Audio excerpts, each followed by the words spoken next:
أعوذ بالله من الشيطان الرجيم. بسم الله الرحمن الرحيم.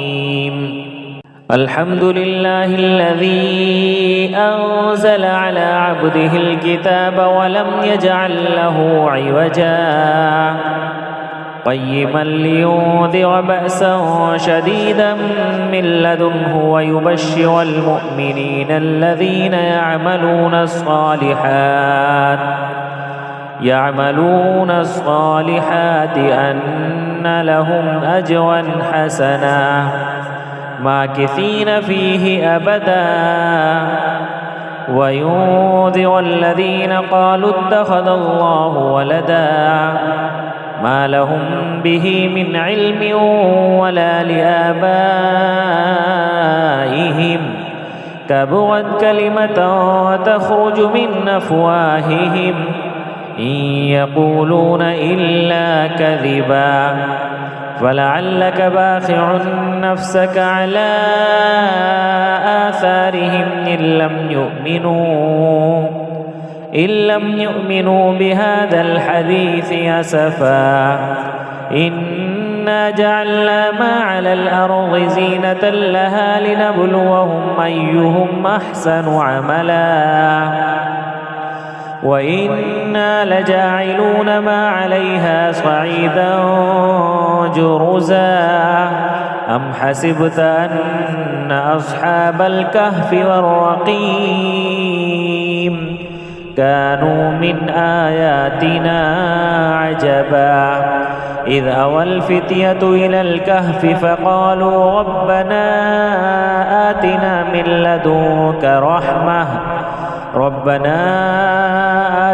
من لدنك رحمة وهيئ لنا من أمرنا رشدا فضربنا على آذانهم في الكهف سنين عددا ثم بعثناهم لنعلم أي الحزبين أحصى لما لبثوا أمدا نحن نقص عليك نباهم بالحق إنهم فتية آمنوا بربهم وزدناهم هدى وربطنا على قلوبهم إذ قاموا فقالوا ربنا رب السماوات والأرض لن ندعو من دونه إلها لقد قلنا إذا شططا هؤلاء قومنا اتخذوا من دونه آلهة لولا يأتون عليهم بسلطان بين فمن أظلم ممن افترى على الله كذبا وإذ اعتزلتموهم وما يعبدون إلا الله فأووا إلى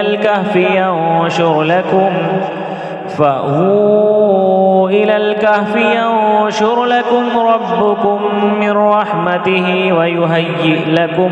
من أمركم مرفقا وترى الشمس إذا طلعت تزاور عن كهفهم ذات اليمين وإذا غربت تقرضهم ذات الشمال وهم في فجوة منه ذلك من آيات الله من يهد الله فهو المهتد ومن يضلل فلن تجد له وليا مرشدا وتحسبهم أيقاظا وهم رقود ونقلبهم ذات اليمين وذات الشمال وكلبهم باسط ذراعيه بالوصيد لو اطلعت عليهم لوليت منهم فرارا ولملئت منهم رعبا وكذلك بعثناهم ليتساءلوا بينهم قال قائل منهم كم لبثتم قالوا لبثنا يوما أو بعض يوم قالوا ربكم أعلم بما لبثتم فابعثوا أحدكم بورقكم هذه إلى المدينة فلينظر أيها أزكى طعاما فليأتكم برزق منه وليتلطف ولا يشعرن بكم أحدا إنهم إن يظهروا عليكم يرجموكم أو يعيدوكم في ملتهم ولن تفلحوا إذا أبدا وكذلك أعثرنا عليهم ليعلموا أن وعد الله حق وأن الساعة لا ريب فيها إذ يتنازعون بينهم أمرهم فقالوا ابنوا عليهم بنيانا ربهم أعلم بهم قال الذين غلبوا على أمرهم لنتخذن عليهم مسجدا سيقولون 3 رابعهم كلبهم ويقولون 5 سادسهم كلبهم رجما بالغيب ويقولون 7 وثامنهم كلبهم قل ربي أعلم بعدتهم ما يعلمهم إلا قليل فلا تمار فيهم إلا مراء ظاهرا ولا تستفت فيهم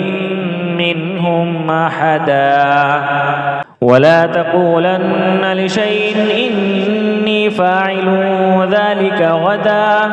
إلا أن يشاء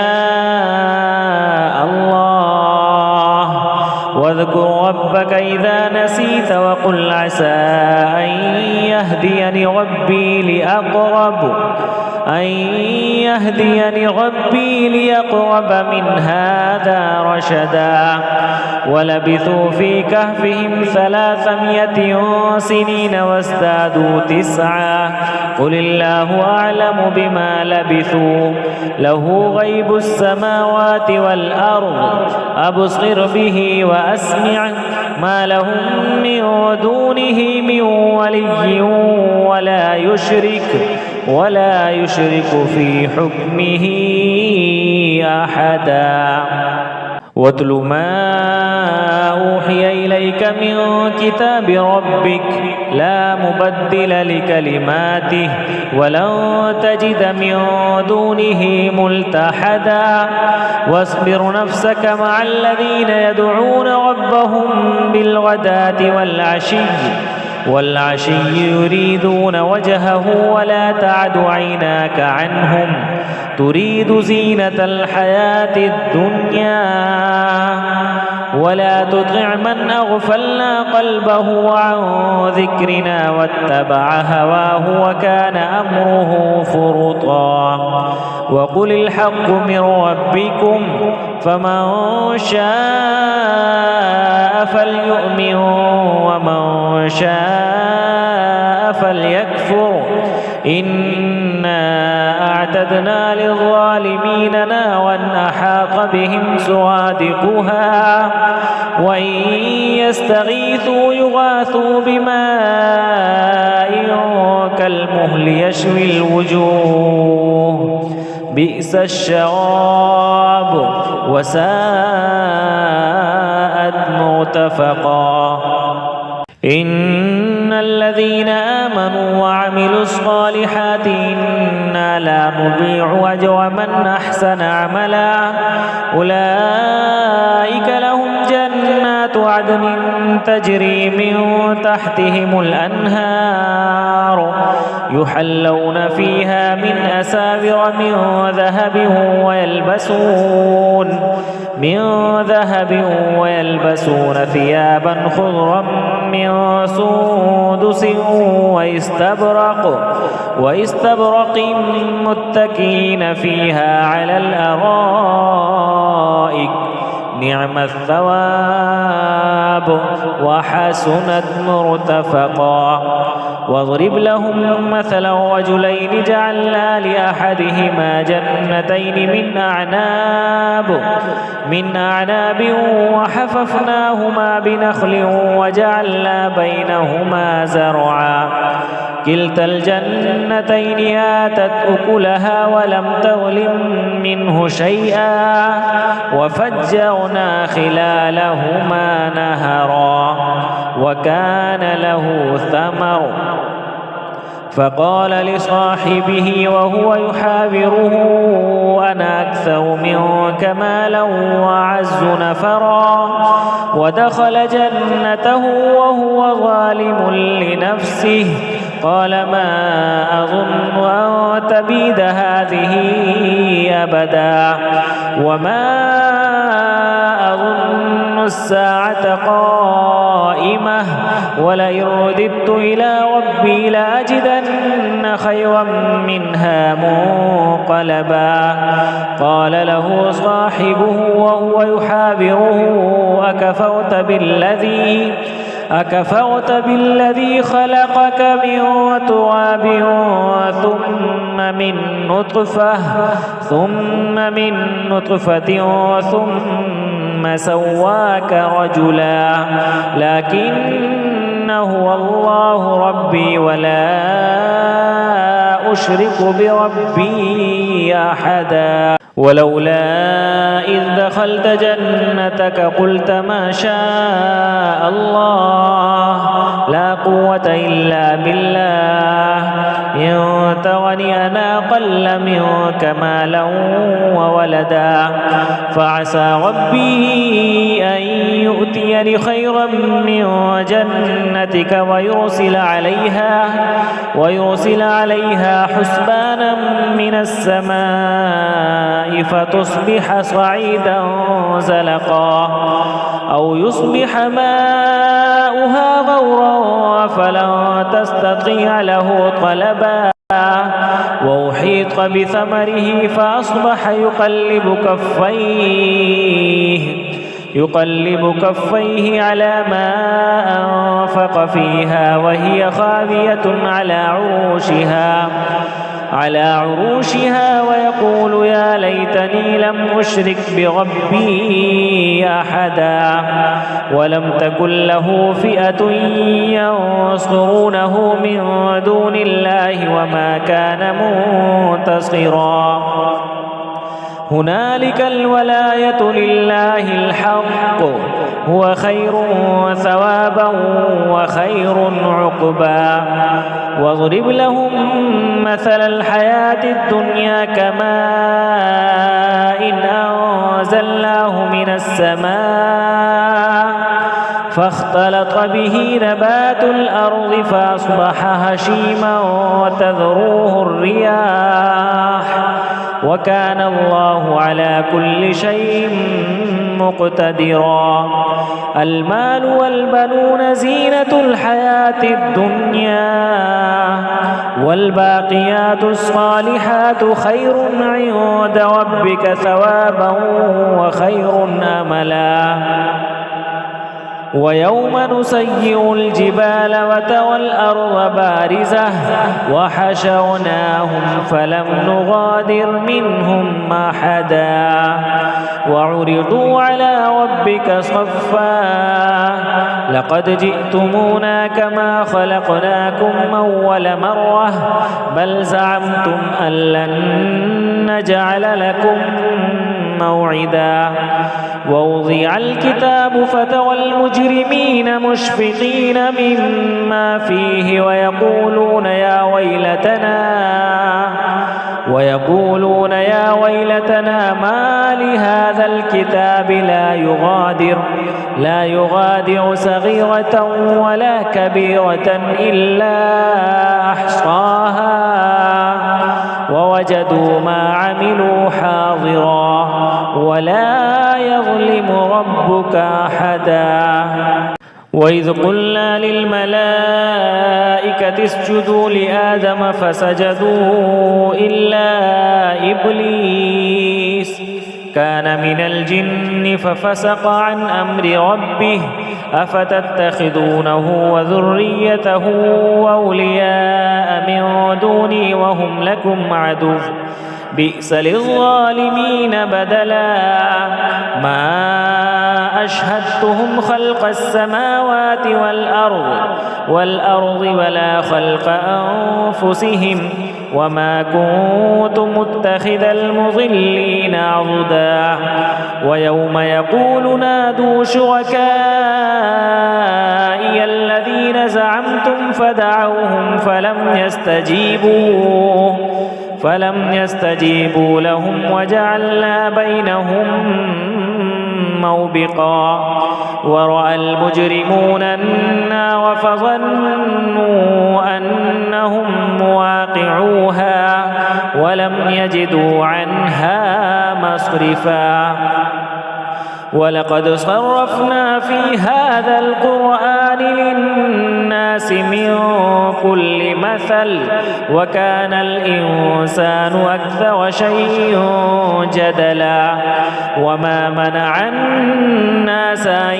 يؤمنوا إذ جاءهم الهدى ويستغفروا ربهم إلا أن تأتيهم سنة الأولين أو يأتيهم العذاب قبولا وما نرسل المرسلين إلا مبشرين ومنذرين ويجادل الذين كفروا بالباطل ليدحضوا به الحق واتخذوا آياتي وما أنذروا هزوا ومن أظلم ممن ذكر بآيات ربه فأعرض عنها ونسي ما قدمت يداه إنا جعلنا على قلوبهم أكنة أن يفقهوه وفي آذانهم وقرا وإن تدعهم إلى الهدى فلن يهتدوا إذا أبدا وربك الغفور ذو الرحمة لو يؤاخذهم بما كسبوا لعجل لهم العذاب بل لهم موعد لن يجدوا من دونه موئلا وتلك القرى أهلكناهم لما ظلموا وجعلنا لمهلكهم موعدا وإذ قال موسى لفتاه لا أبرح حتى أبلغ مجمع البحرين أو أمضي حقبا فلما بلغا مجمع بينهما نسيا حوتهما فاتخذ سبيله في البحر سربا فلما جاوزا قال لفتاه آتنا غداءنا لقد لقينا من سفرنا هذا نصبا قال أرأيت إذا وينا إلى الصخرة فإني نسيت الحوت وما أنسانيه إلا الشيطان أن أذكره واتخذ سبيله في البحر عجبا قال ذلك ما كنا نبغ فارتدا على آثارهما قصصا فوجدا عبدا من عبادنا آتيناه رحمة من عندنا وعلمناه من لدنا علما قال له موسى هل أتبعك على أن تعلمني مما علمت رشدا قال إنك لن تستطيع معي صبرا وكيف تصبر على ما لم تحط به خبرا قال ستجدني إن شاء الله صابرا ولا أعصي لك أمرا قال فإن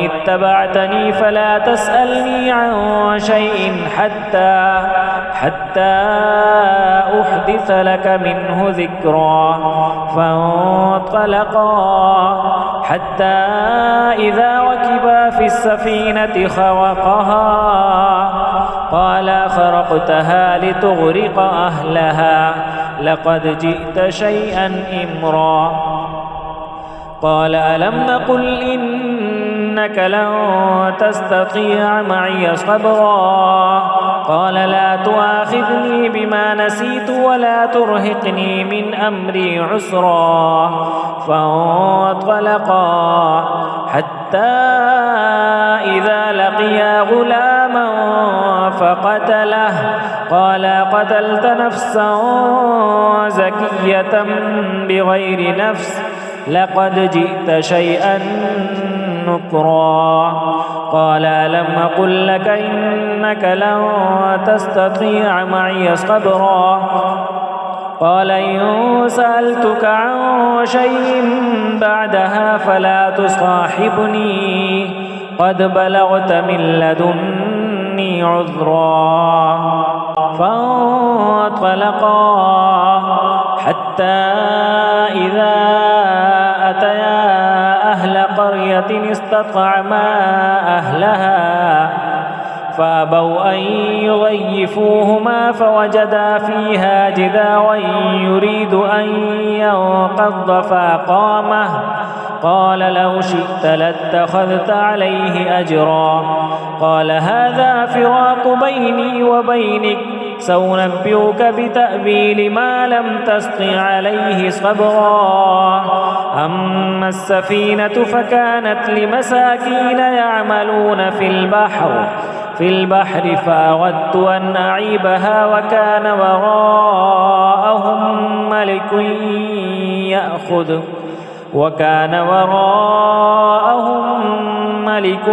يأخذ كل سفينة غصبا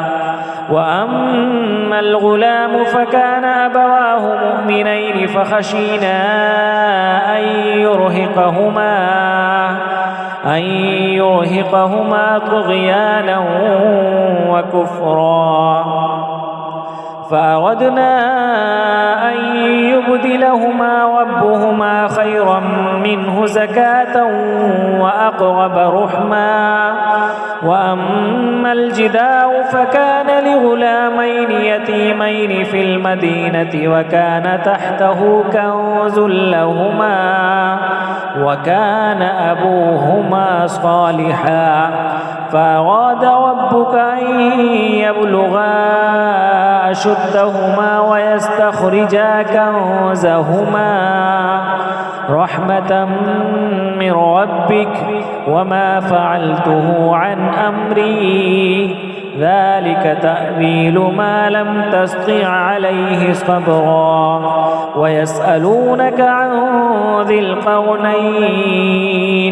قل سأتلو عليكم منه ذكرا إنا مكنا له في الأرض وآتيناه من كل شيء سببا فأتبع سببا حتى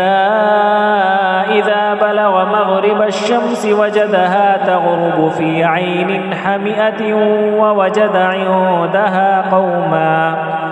قلنا يا ذا القرنين إما أن تعذب وإما أن تتخذ فيهم حسنا قال أما من ظلم فسوف نعذبه ثم يرد إلى ربه فيعذبه عذابا نكرا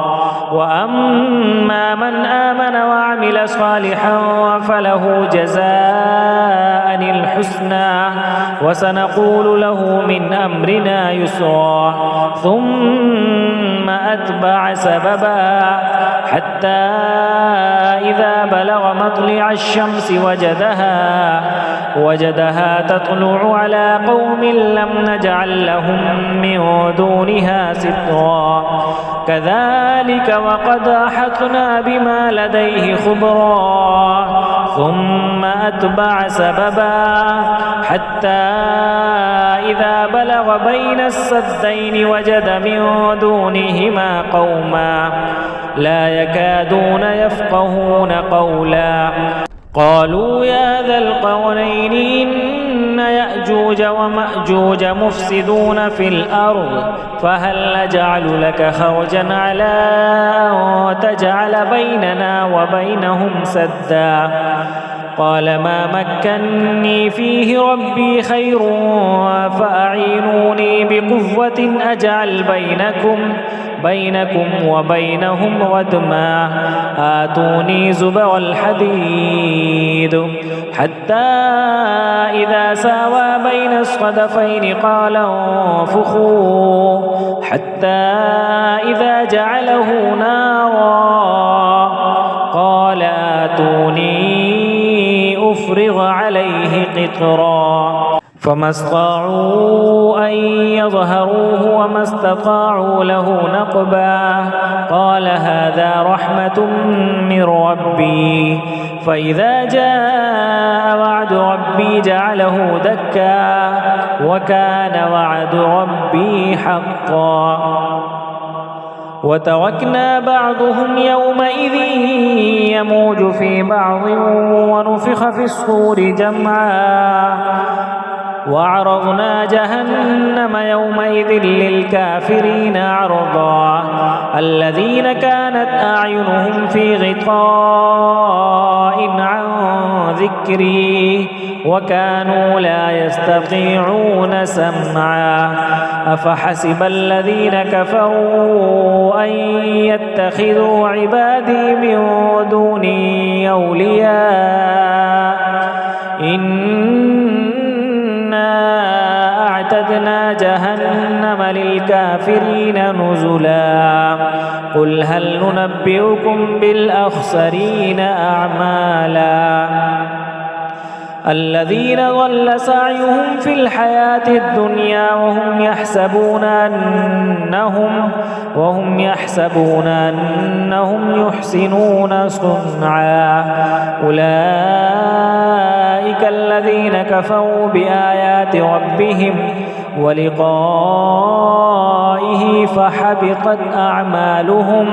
فلا نقيم لهم يوم القيامة وزنا ذلك جزاؤهم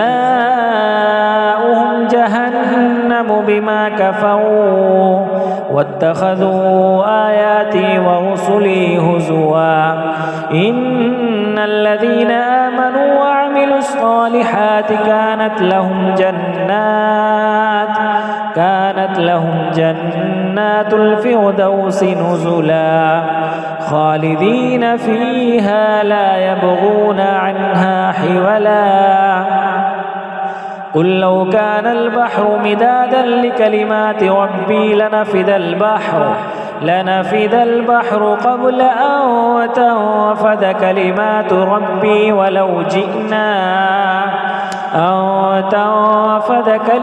ربي ولو جئنا بمثله مددا قل إنما أنا بشر